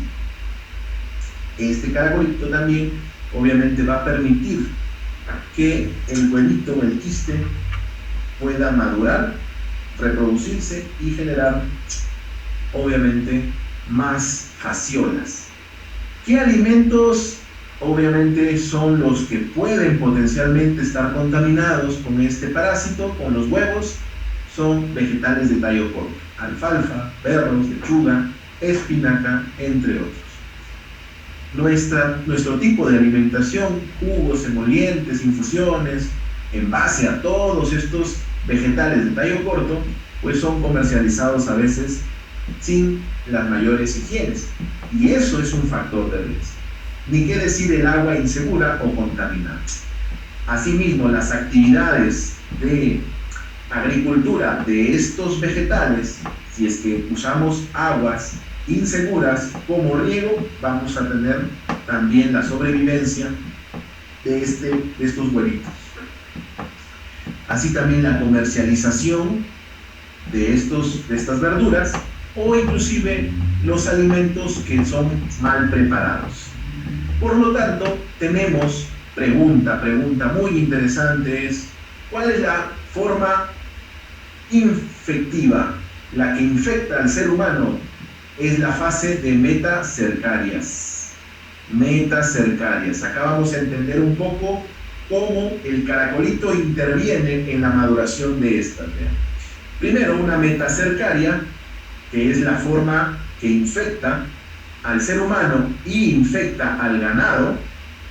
Vamos a ver que va a llegar, va a ingresar por el aparato digestivo, su membrana, al igual que el anterior, va a ser estimulada por los jugos gástricos y va a ser, obviamente, rápidamente llevada al intestino delgado, donde en el duodeno, obviamente, va a haber la migración por las microvellosidades que van a pasar, van a ser absorbidas, y esta metacercaria va a llegar obviamente a la vía biliar y al hígado. Ahí va a desarrollarse dentro de las vías biliares las formas adultas. Las formas adultas van a ir depositando por la vía biliar, va a bajar al duodeno, va a ser eliminados los huevitos por las heces de los seres humanos, y estos huevitos son embrionados en el agua. Recuerden, estos huevos que son eliminados no son embrionados. Necesitan pasar un ciclo, llegar obviamente a agua dulce, donde la temperatura que ya mencioné va a hacer que se active ese huevito y evolucione rápidamente o se haga huevos embrionados. Estos embrionados en el agua van a generar miracidios que van a ser liberados, obviamente, y van a buscar a su huésped intermediario, que es el caracol. Estos miracidios, que son varios, que tienen como un gusanito, que tiene varios cilios, va a llegar al caracol y va a tener una metamorfosis. Desde esporoquiste pasa a redia y metacercaria. Un promedio de un mes para generar la metamorfosis. Y de acuerdo a lo que hemos escuchado, el caracolito pone sus huevitos también y va a generar nuevos caracoles y va a generar adultos en 3 meses. Y ahí va a ser justamente la evolución de esporoquiste, redia y cercaria. La cercaria va a ser eliminada por las heces, ¿cierto?, del caracolito a aguas nuevamente dulces, y estas van a sufrir una metamorfosis, ¿correcto?, al llegar a las plantas. Esta metacercaria flagelada, o cercaria flagelada, va a llegar a lo que son los vegetales de tallos cortos y va a transformarse ahí, ya sea en la superficie o dentro de los tallos, a metacercarias. Por lo tanto, van a ser consumidos por los animales o por el ser humano y se repite el ciclo. Aquí en esta publicación muy interesante vamos a ver que la fasciola hepática en el Perú da cuadros asintomáticos por lo general en zonas endémicas y también cuadros crónicos. Asimismo puede llegar a una manifestación complicada cuando genera abscesos, cirrosis, necrosis e inclusive obstrucción de la vía biliar, generando cuadros de colangitis, coledocolitiasis, pancreatitis, inclusive simular lesiones tumorales que puedan estar migrando si es que se hacen controles, ya sea ecográficos, resonancia o tomografía. Pero ¿qué se caracteriza más que todo? La sintomatología es cuando hay migración, es decir, movimiento a través de las vías biliares hacia la vesícula o inclusive en el mismo tejido hepático. ¿Qué vamos a tener ahí? Dolor abdominal, obviamente que puede ser difuso o muy localizado en el cuadrante superior derecho, fiebre, que puede ser una febrícula en realidad, pero al igual que el ciclo de Loeffler que hemos visto del ascaris lumbricoides, al tener movilidad en el tejido va a generar una respuesta de eosinofilia en el hemograma, y una eosinofilia muy marcada, y eso es lo que caracteriza a esta patología, doctores. Eosinofilia muy elevada. Y lo segundo, hiperglobulinemia, que se puede o no detectar. Y por lo tanto, hay que ver que en los controles imagenológicos vamos a ver que hay nódulos migratorios, ¿no? que se mueven en el tejido hepático. Pero también vamos a tener manifestaciones extrahepáticas. Es decir, que pueden las metacercarias llegar y formar nódulos a nivel del tejido celular subcutáneo, es decir, por debajo de la piel. Y esos nódulos por lo general son pruriginosos, generan a veces cambios inflamatorios en la piel y que se pueden confundir a veces con linfomas, a veces aderopatías, o inclusive si es que no hay síntomas o no hay cambios, se pueden confundir como quistes sebáceos, ¿no? Y a veces llevan a un dermatólogo o a un cirujano plástico y les extirpa y lo mandan a anatomía patológica y se dan con la sorpresa de que tienen metacercarias en el tejido celular subcutáneo. La forma crónica, por lo general, es la más frecuente. La mayoría son asintomáticos, se encuentran por exámenes de rutina y el dolor obviamente es leve pero caracterizado en el cuadrante superior derecho. Cuando hay síntomas en la parte crónica, acá hay algo muy característico. Hay ictericias recurrentes. Eso es lo que caracteriza a la fase crónica. Puede o no estar asociado con urticaria, con dolor cólico biliar o no, pero lo característico son ictericias recurrentes que a veces hacen pensar que el paciente tenga, no sé, problemas hepáticos debido al consumo de sustancias, al consumo de medicamentos, o también quieran descartar infecciones como hepatitis virales por lo general. Y todo les sale negativo. Esa es una característica entonces que tienen que recordar. Presentaciones atípicas, obviamente, cuando ya hay manifestaciones por obstrucción del conducto biliar que puedan llevar a colecistitis o inclusive hasta pancreatitis. Y obviamente el paciente va a lo que es un cirujano a tratar de resolver su problema. Las ubicaciones atípicas de la metacercaria pueden llegar y tener quistes y nódulos pulmonares. Ya hemos mencionado el tejido subcutáneo.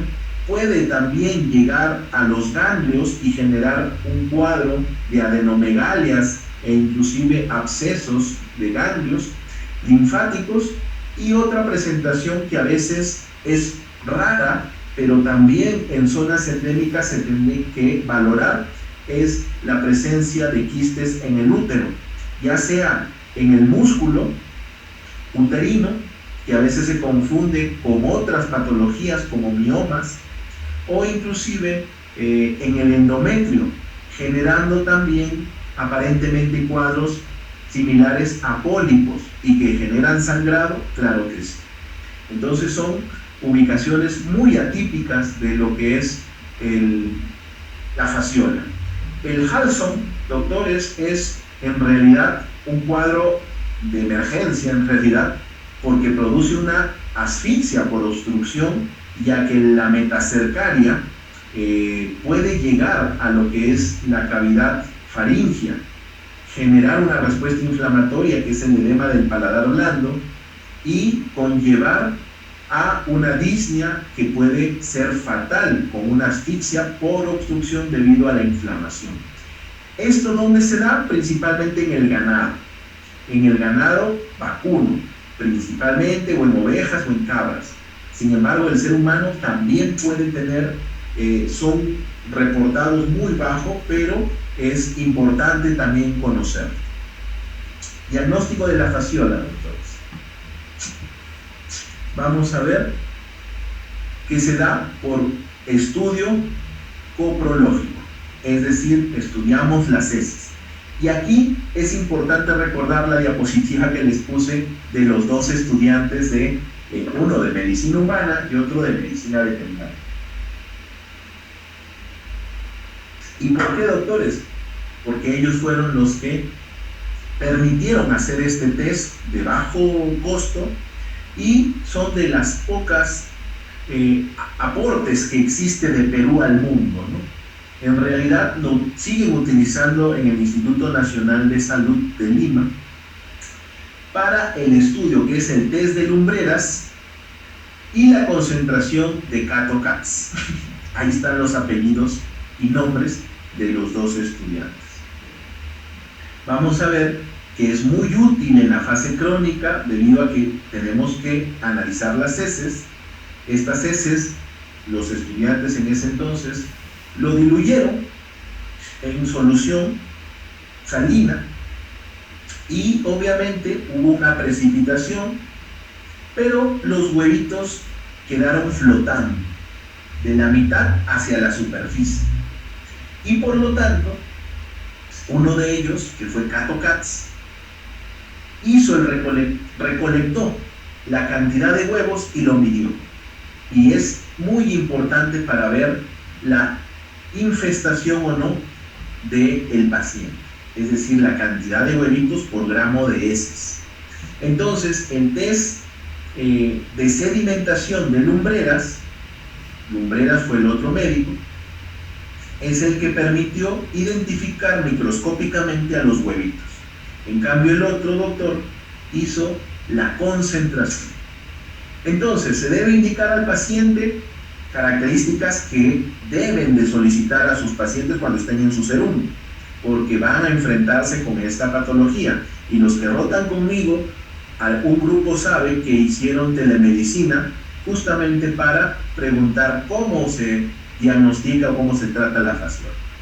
Primero, para tener un buen examen, al paciente le tenemos que recomendar que 3 días no come carne, no tiene que comer 3 días antes del examen, porque si no nos da falsos positivos, ni tampoco vísceras, obviamente.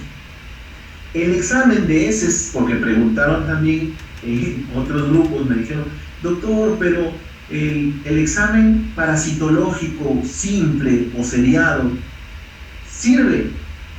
Claro, pero tienes que tener mucha suerte para encontrar huevitos, es decir, porque los huevos, si es que se encuentra en un examen simple, es que está el paciente infestado.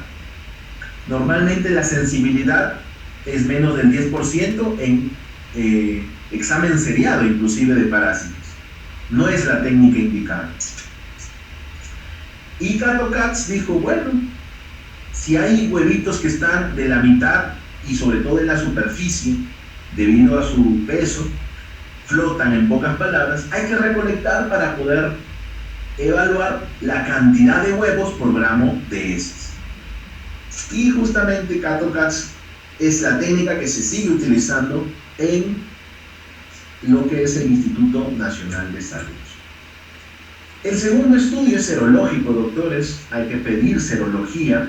Podemos utilizar el ELISA, acá sí es importante el ELISA, más aún el Western blot, pero el INS ha desarrollado también lo que es la prueba de inmunoensayo FAS-ELISA, es decir, es una variante de la ELISA, que nos permite mayor sensibilidad y mayor especificidad. Lo vamos a ver acá. ¿Se detecta en fase aguda o crónica? ¿Se pueden utilizar cualquiera de las técnicas? Sí. Las dos primeras, ELISA, sobre todo IgG, debido a que hemos mencionado que son cuadros crónicos, o el Western blot, también denominado inmunoblot, pues vamos a detectar el IgG. Y va a haber reacción antígeno-anticuerpo. Y vamos a ver que la sensibilidad del primero es 98, pero la especificidad es 60. En cambio, la del inmunoblot, la sensibilidad es mediana-baja, o mediana, 76%, y la especificidad sí es muy alta. Como hay esas variantes, definitivamente el INS dijo, bueno, hay que tratar de hacer otro examen que nos dé una mejor sensibilidad y una mejor especificidad. Salió el inmunoensayo FAS 2 de fasciola y que utiliza la técnica de ELISA. Y vemos que la sensibilidad es muchísimo más alta que el Western blot, 92%, y la especificidad 84%. Y esta es una prueba de tamizaje en zonas de alta endemicidad. ¿Y qué captura? Obviamente los anticuerpos que produce el paciente.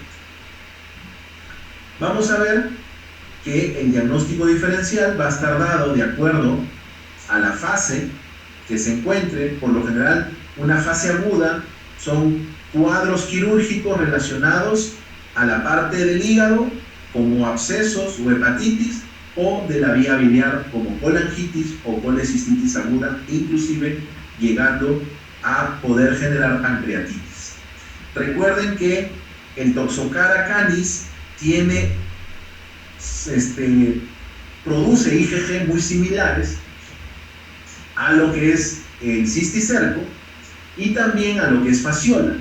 Por eso sería también una forma también de descartar a esta infección. Recuerden eso. Leucemia, obviamente, si es que hay complicación en los ganglios. Y en la fase crónica, colecistitis, cuadros quirúrgicos vesiculares, el quistidatídico per se, que también ya lo hemos visto, o también fibrosis hepática, porque este parásito, al caminar por el hígado o dentro del hígado y las vías intrahepáticas, genera obviamente destrucción de células y va a llevar a un grado de fibrosis. Ni qué decir las neoplasias.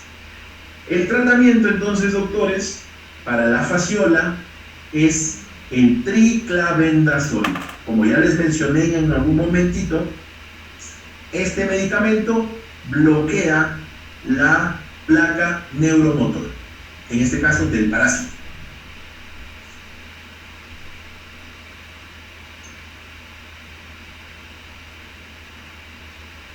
Creo que salí. ¿Pueden ver la pantalla, doctores? Sí, sí, doctor. ¿Sí se ve? No se ve, doctor. Ay, a ver. Vamos a solucionar porque creo que hemos perdido internet.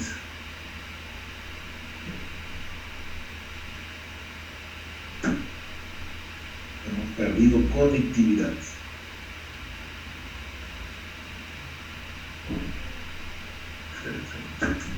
Sí, hemos perdido conectividad.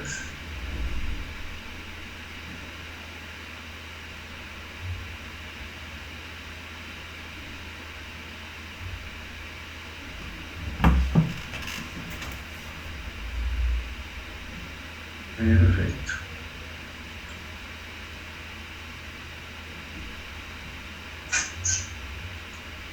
A ver, unos minutos. Siempre hay inconvenientes a veces tecnológicos.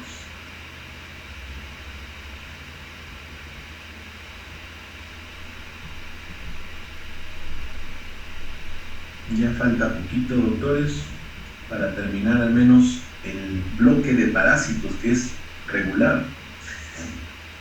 Mencionamos, doctores, entonces continuamos que el triclavendazol es el medicamento de elección. Ojo que hay medicamento veterinario también, pero este ya está obviamente elaborado para el consumo humano. La dosis que se tiene que calcular es de 10 miligramos por kilo de peso corporal. Ojo, 10 miligramos por kilo. Las tabletas que vienen en el MINSA son de 200 miligramos. Y de acuerdo al peso podemos calcular y brindar el tratamiento. Algo más, recordarles que todo antiparasitario se da con alimentos ricos en grasa para que pueda absorberse. Doctor, ¿le puedo dar a la gestante el tratamiento de, en este caso, el triclavendazol?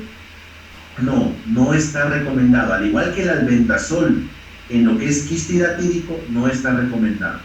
Si se administra durante el periodo de lactancia, es decir, tenemos que esperar a que la madre haya dado a luz. Y por lo general, un mes en promedio, a veces es la recomendación de expertos. Y si le vamos a brindar el periodo de lactancia, se tiene que suspender por 7 días. Decirle a la mamá, por favor, no le des de lactar a tu pequeño durante una semana. Y el tratamiento como lo recomienda la norma técnica del Ministerio de Salud, es única dosis. Puede darle 2 días, también puede darle 2 días seguidos, pero por lo general es única dosis. Pero vamos a ver algunos detallitos. Doctor, ¿en niños menores de 6 años le puedo dar? Pues sí, pero con bastante cuidado y vigilancia, porque no está recomendado como tratamiento para menores de 6 años. Pero en Perú sí hay una indicación que sí se puede dar en la guía, pero valorando siempre riesgo-beneficio. Si en caso hay dudas, pues pueden referirlo o hacer una interconsulta o teleconsulta ahora con un médico pediatra capacitado y si no, con un médico infectólogo. Vean lo que dice la OPS-OMS. La Organización Mundial de la Salud recomienda única dosis, al igual que la guía peruana. Recuerden que en realidad el Perú, en MISA, hace sus guías en base también a la Organización Mundial de la Salud o la Organización Panamericana de la Salud. La dosis, igual, 10 miligramos por kilo, dosis única. Recuerden que la guía peruana dice que se puede dar 2 días consecutivos. Sí, también se puede dar 2 días consecutivos. En caso de fracaso, dice, se puede administrar una dosis doble, es decir, a 20 miligramos por kilo. Pero recuerden que este fármaco tiene muchos efectos adversos y genera gastritis, náuseas, vómitos o inclusive incrementa un dolor a nivel de las vías biliares. Inflama más que todo la vesícula y toda la vía biliar. Pero recuerden algo, el objetivo del tratamiento obviamente es eliminar el parásito, pero recuerden que es un parásito grande, por lo tanto va a generar complicaciones. En el Perú, vean que hay una publicación muy importante en donde se mencionó hace algunos años el fracaso de la dosis única de triclavendazol para el tratamiento de la fasciola hepática. Y justamente hubo estudios en diferentes países en donde la dosificación única se comparó con 2 días seguidos o dejando un día, que es el que tuvo mayor efecto. Dejando un día, repetimos la dosis, pero vean que los pacientes fueron muy pequeños, la muestra, porque en realidad no se detecta, la mayoría son asintomáticos. Sin embargo, también en el Reino Unido y en Argentina, el punto 5 y punto 6 respectivamente de su diapositiva, dijeron, en Inglaterra podemos darle 15 miligramos por kilo, cada 12 horas inclusive, y llegó a demostrar que fue un 85.7% de curación, de tasa de curación. Entonces vean que hay algunas alternativas. En Argentina, en cambio, dijeron, no, vamos a ver 7.5 miligramos por kilo, cada 12 horas, dosis única, o repetirlo entre el primer y tercer día, o entre el primer y quinto o séptimo día repetir la dosis. Tuvo una mejor tasa de curación, llegando a 90 y a 100%, al igual que dar 100 miligramos por kilo entre el primer y tercer día. Miren que los estudios y la evidencia contradicen lo que recomienda la OMS o lo que está en la guía peruana. Consideraciones en el tratamiento. Hay que ver que el paciente no sea alérgico, que no se debe de dar el triclavendazol con otro antiparasitario. Van a potenciarse, van a ser más tóxicos y van a llegar a niveles que superen el umbral tóxico. ¿Qué más? No se recomienda en el embarazo. Si se da en la lactancia, hay que decirle que se suspenda la lactancia 7 días. ¿Por qué? Porque genera hepatitis y por lo tanto en pacientes que tienen algún grado de hepatopatía, pues definitivamente no se debe de recomendar. Pacientes con carga parasitaria, y acá viene el gran detalle, doctores, el test de CAT-OCATS, aquí sale la importancia. Cuando tengas más de 400 huevos por gramo de heces, el paciente no puede recibir, obviamente, solo única dosis, 2 días consecutivos o separando los días primer y tercer día, como lo recomiendan los americanos, o como los británicos, darle 15 miligramos primer y tercer día, o los argentinos darle primer y tercer día a 10 miligramos kilo, o primer y o quinto o séptimo día. Entonces vean que acá se tiene que dar el tratamiento por 15 días, bajo estricta supervisión médica, debido a los altos riesgos de toxicidad, y lo otro, que si hay parásitos en la vía biliar, vamos a generar un cuadro inflamatorio que va a conllevar a una obstrucción biliar que pueda desencadenar un cuadro quirúrgico o inclusive una pancreatitis secundaria. Esas son las recomendaciones. Doctor, estoy en mi serum, no hay en mi centro de salud lo que es el triclavendazol humano. El MINSA ni siquiera me escucha, menos Miniresa, menos nadie. Ya, hay el triclavendazol veterinario. ¿Se puede usar? Sí, se puede usar, hay estudios, pero no es lo recomendable. Pero en caso de que no tengan nada, doctores, el triclavendazol se puede dar el veterinario a 12 miligramos kilo por 2 días consecutivos o separados, como ya hemos mencionado, y vamos a ver el efecto que puede ser la posibilidad de después reevaluar, que es el seguimiento. Pero recuerden que también puede generar, repito, cuadros de hepatitis o inflamación de la parte estomacal. Ya para terminar este punto, que es muy importante porque de acá van a venir preguntas, doctores, de estos dos temas, casos clínicos, es que hay un estudio en la Universidad Nacional de Cajamarca que se da, que es en ganado, obviamente, la eficacia de usar triclavendazol y versus triclavendazol solo versus triclavendazol más ivermectina. Obviamente la combinación de ivermectina más triclavendazol llegó a tener una eficacia muy superior, 57.84. En cambio el triclavendazol solo llegó a 0.76. ¿Esto qué significa, doctores?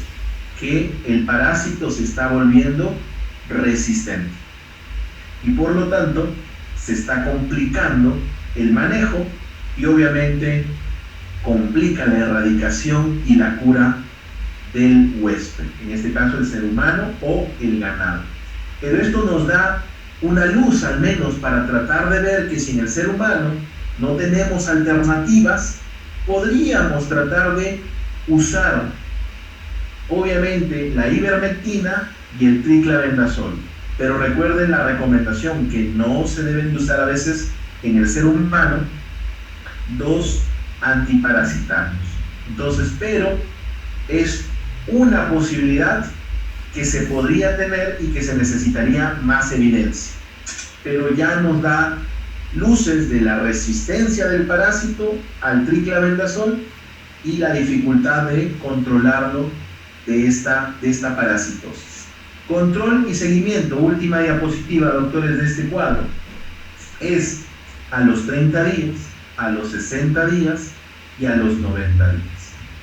¿Qué tengo que hacer? Evaluar a mi paciente, ver un hemograma al menos, que baje la eosinofilia, que gane peso mi paciente y que los síntomas empiecen a disminuir o en el mejor de los casos desaparecer.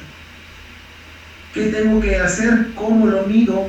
Obviamente, aparte del hemograma, tengo que pedir 2 muestras para hacer el test de eritrosedimentación, o en este caso de sedimentación de lumbreras, el TSR, el test de sedimentación de lumbreras, y el CATOCATS, que es para ver la cantidad de huevos por gramo de heces. Ver el tratamiento y evaluar si sigue habiendo o no positividad. Repito, ¿por qué? Porque se está convirtiendo en un problema de manejo, tratar de erradicar, porque podemos llevar, ya sea por el tratamiento o por la misma infección o infestación, a complicaciones hepáticas. Criterios de alta: definitivamente tengo que tener mi test de sedimentación de lumbreras negativo, y es decir, no hay huevitos que tengo que identificar. Hasta los 90 días tengo que hacer un seguimiento hasta los 3 meses. Esa es la norma técnica. Muchísimas gracias, doctores.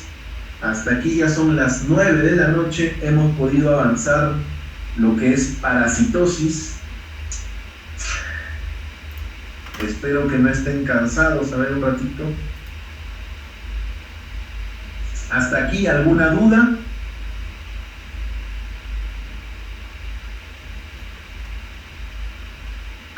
Ninguna, doctor. Perfecto. Les consulto, porque en realidad también tengo algunas otras actividades. ¿Cómo podríamos ver lo de hepatitis viral antes del examen? Durante la semana van a poder tener un día para conectarnos en la noche y poder hacerlo.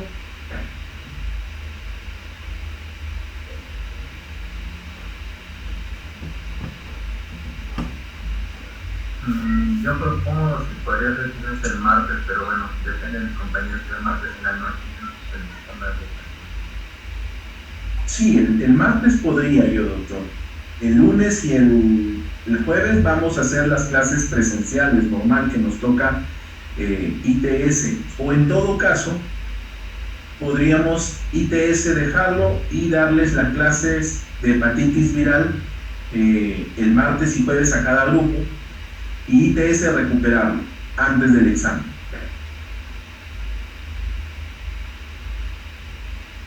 Claro, doctor. En todo caso, no sé si le parece bien que coordinen con los grupos y yo le menciono un día en donde podamos recuperar la Perfecto.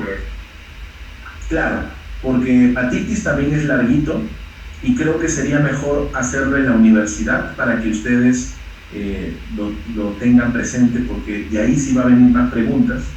ITS no tanto, más voy a preguntar de otra cosita de sífilis principalmente, pero hepatitis sí tienen que saber sí o sí. Ya, entonces así quedamos. Yo coordino con los grupos y le informo cuanto antes. Perfecto, doctor Diego. Gracias, más bien, gracias a cada uno de ustedes por su tiempo. Yo sé que también tienen actividades,